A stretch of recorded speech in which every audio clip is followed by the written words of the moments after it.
Here, the Prime Minister has applauded the killing, as has one of her predecessors, John Howard. And although Al-Qaeda's been rattled, the government's reminding people to remain vigilant against any reprisals. Political correspondent Greg Jennett.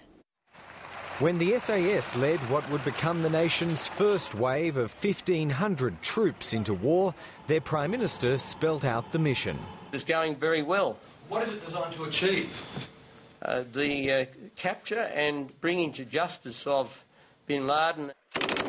The mission expanded. Along the way, 168 Australians have been wounded, 23 have died.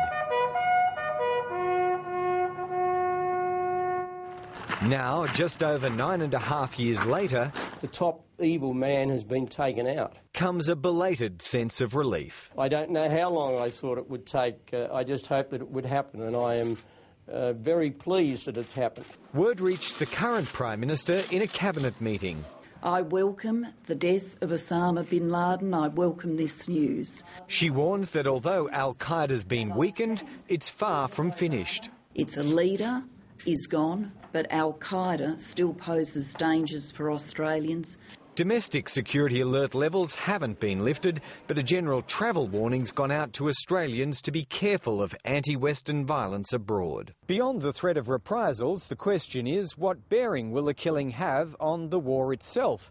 Perhaps none directly, but after heavy morale-sapping losses, a psychological lift for coalition forces would go a very long way as the war turns into its second decade. For the Greens, it's proof positive of mission accomplished. This event heightens the Greens' call to bring Australia's troops home from Afghanistan. This is a day when we can afford for a day to be elated, but tomorrow we get back to the war. Former General Jim Molan thinks it might give the US the resolve it needs, just as the President decides whether to draw down troop numbers. Australia's bipartisan resolve isn't in question. We will continue the mission in Afghanistan. This is not an unwinnable war. But nor is it yet won. Greg Jennett, ABC News, Canberra.